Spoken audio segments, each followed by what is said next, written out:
کوٹ Lakhpat police نے C C T V footage کی مدد سے جنرل ہسپتال سے مریضوں کے لاواقین کی جیبوں کا صفایا کرنے والا گروہ گرفتار کر لیا۔ مزید اس حوالے سے تفصیلات جانتے ہیں اسپائی نیوز کے کرائم رپورٹر ارسلان شاہ سے۔ جی ارسلان شاہ، کیا تفصیلات ہیں اس حوالے سے آپ کے پاس؟ آگاہ کیجیے گا۔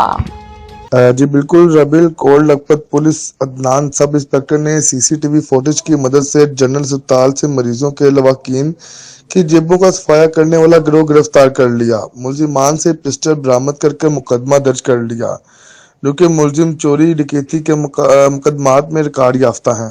جی بہت شکریہ ارسلان شاہ۔